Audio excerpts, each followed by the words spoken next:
नमस्कार। News trial में आपका स्वागत है। मैं हूं अनिल राणा। जिस चैनल को आप अभी गुल्लक के नाम से देखते थे, उसका हमने किसी कारणवश जो टेक्निकल इश्यू थे उसकी वजह से उसका नाम चेंज किया है। अब आप इसको न्यूज ट्रायल के रूप में देखिए। और हमारे साथ आज है शांति प्रसाद भट्ट, जो बहुत ही अहम मुद्दे पर आज बात करेंगे। और मुद्दा है कि उत्तराखंड में एक युवक था 32 साल का, और उसने सुसाइड किया। सुसाइड क्यों किया? क्योंकि एक बीजेपी के नेता ने उसको इतना परेशान कर दिया कि उसको अपनी जान देनी पड़ी। मामला जमीन से जुड़ा हुआ है। और सवाल उत्तराखंड में बार बार यही उठता है कि उत्तराखंड में एक तरह से जमीनों की लूट मची हुई है, जमीनों के धंधे मचे हुए हैं। और इन्हीं के बीच बीजेपी के जो अधिकतर नेता है वो भी जमीनों के कारोबार में ज्यादातर संलिप्त रहते हैं। इसी पर हमारे साथ बात करेंगे शांति भट्ट जी। सबसे बड़ा सवाल यही उठता है कि जितेंद्र नेगी के जो आरोपी थे जिन पर उन्होंने वीडियो बनाया, अब 5 लोग गिरफ्तार हो गए हैं। क्या गिरफ्तारी सब कुछ है? अब यहाँ पर हमें चुप हो जाना चाहिए, अभी भी आवाज उठानी चाहिए?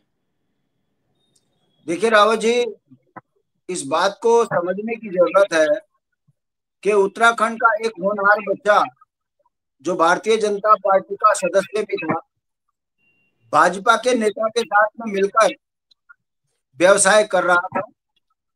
उसके द्वारा उसको ठगा गया। और जब उसने अपने इस ठगी की शिकायत विभिन्न विभिन्न प्लेटफार्मों में की, तो सिवाय प्रताड़ना के उसको कुछ नहीं मिला। परिणाम आपके सामने है।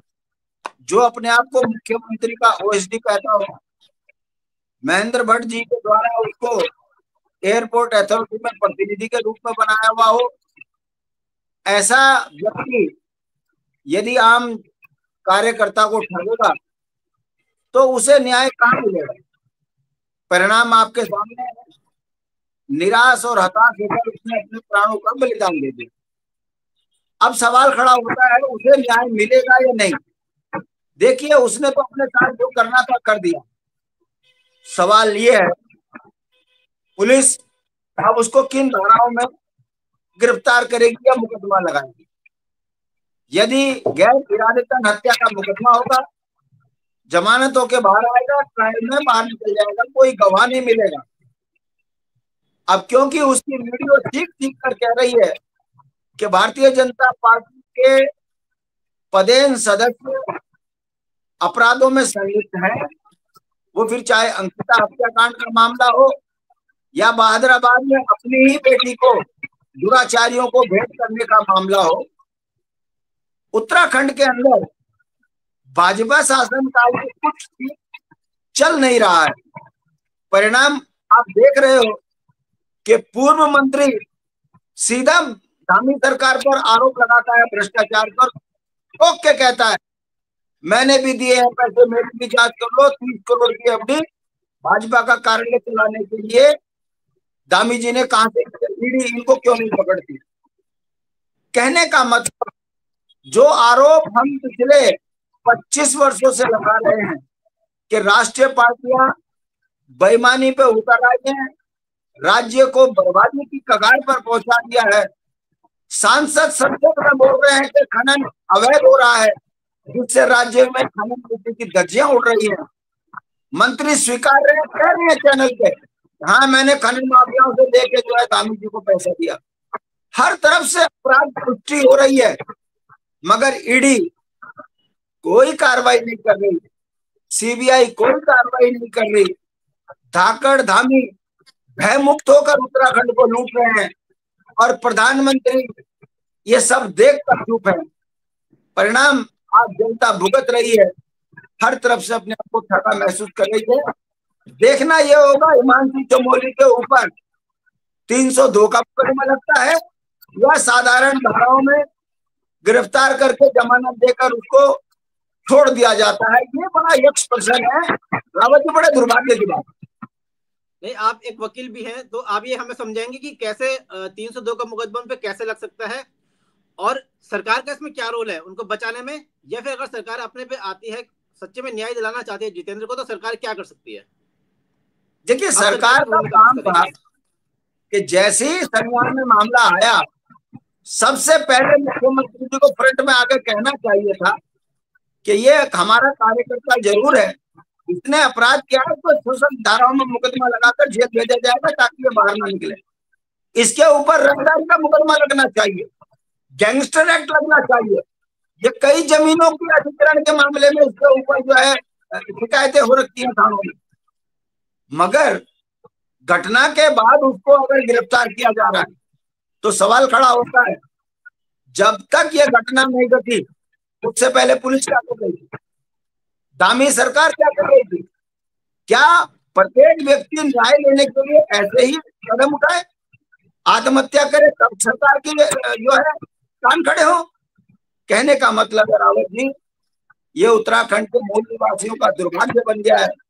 जमीनें उनकी लुट रही हैं, संसाधन उनके लुट रहे हैं, मुकदमे भी उनके ही दर्ज हो रहे हैं, और थानों के अंदर जो बैठे हुए दरोगा हैं उनके लिए कितना मुफीद है सरकार पार्टियों की, राज्य पार्टियों का। मुकदमे भी फिर पहाड़ियों पे लग रहे ऊटपटांग, अपराधी भी पहाड़ी बन रहे ऊटपटांग, और मजे कौन ले रहे? वो लोग जो बाहर के हैं और यहाँ सत्ताओं को पोषित कर रहे हैं। ऐसे ही अंकिता मर रही है, ऐसे ही जितेंद्र नेगी मर रहे हैं, ऐसे ही तमाम जमीन जायदाद वाले अपनी जमीनें खो रहे हैं।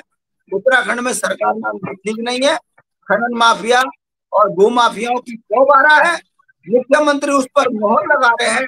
आप देख सकते हो उधम सिंह नगर हरिद्वार को भू कानून से बाहर कर रखकर धामी जी ने भी ये साबित कर दिया कि हम भू माफियाओं की सरकार है।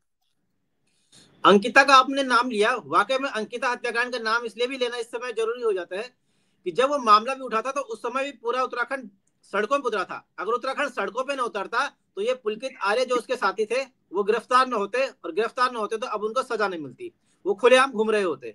इस मामले में क्या अब जनता को भी सड़कों में उतरना चाहिए? क्योंकि अभी तक ये पता नहीं चल पाया कि कौन कौन सी धाराओं में पुलिस केस दर्ज कर रही है, और कहीं हीला हवाली का भी ये मामला न बन जाए।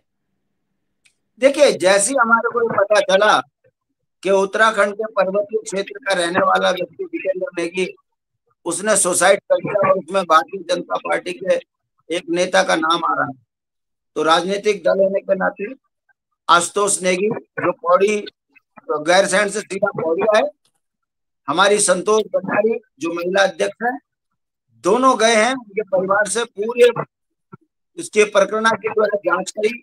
उसमें पाया कि इसमें भारतीय जनता पार्टी के द्वारा उनकी जो कार्यकर्ता है उसके द्वारा उनको प्रताड़ित किया गया।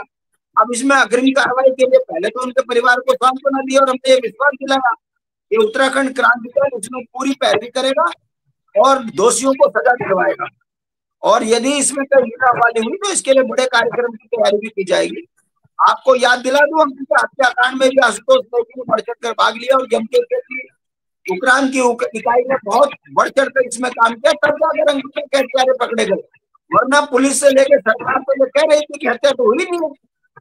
तो ये कहने का मतलब है अगर सरकार इस मांग को दबाने का प्रयास करेगी तो उत्तराखंड क्रांति दल इसका संज्ञान लिए हुए है, इसमें एक आंदोलन खड़ा करेंगे और अपराधी को सजा दिलाने के लिए अपनी भूमिका अहम रखेंगे। ये जितेंद्र वाला मामला तो सिर्फ हम एक उदाहरण ले सकते हैं कानून व्यवस्था का, उत्तराखंड में जो जमीनों की धंधेबाजी हो रही है, लेकिन देवभूमि में ऐसे बहुत सारे केस चल रहे हैं।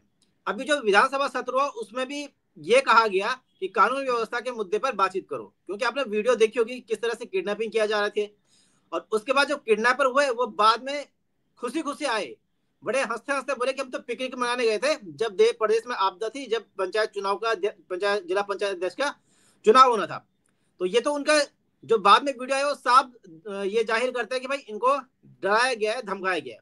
तो ऐसी स्थिति में आजकल प्रदेश की कानून व्यवस्था है किसके हाथ में?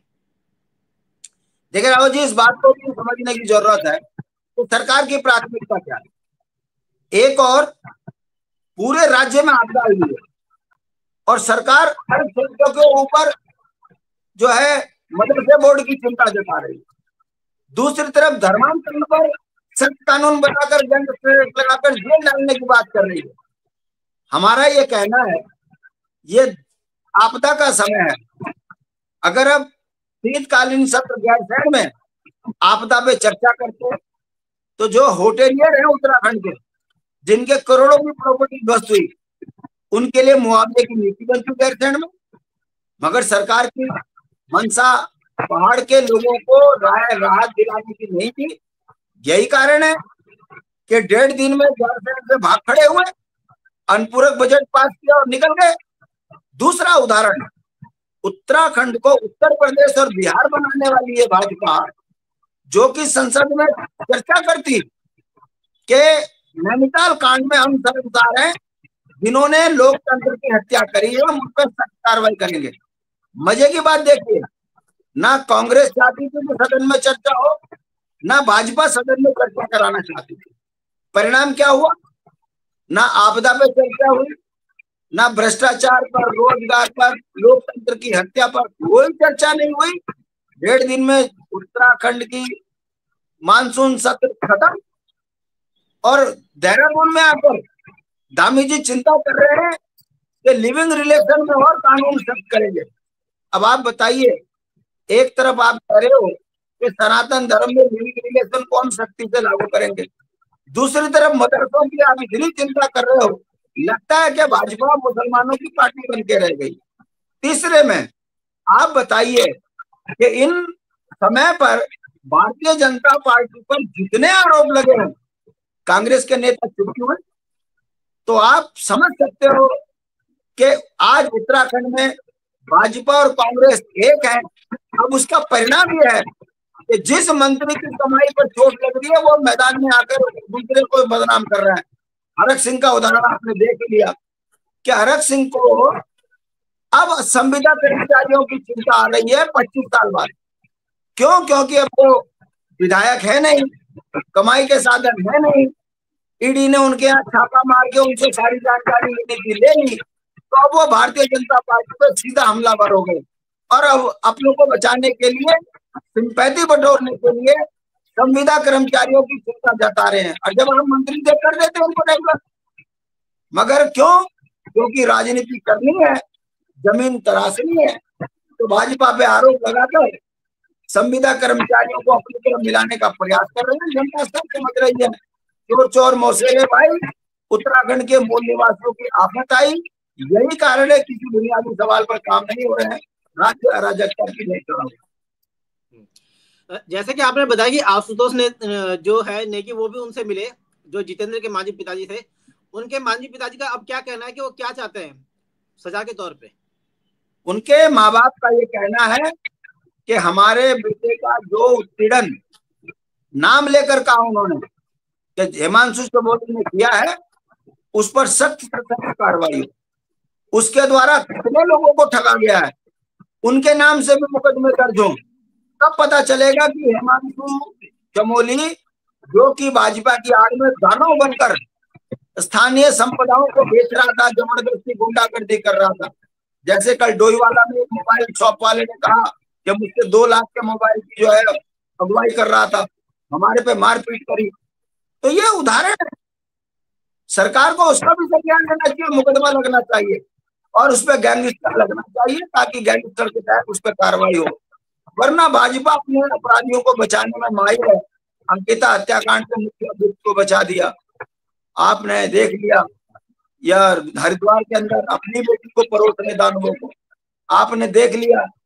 द्वाराहाट का विधायक कैसे बिटिया के साथ किया, आपके बादराबाद का विधायक कैसे 2-2 साथियां करके उत्तराखंड की संस्कृति को पलीता लगा रहे हैं। बहुत सी बातें कहने के लिए।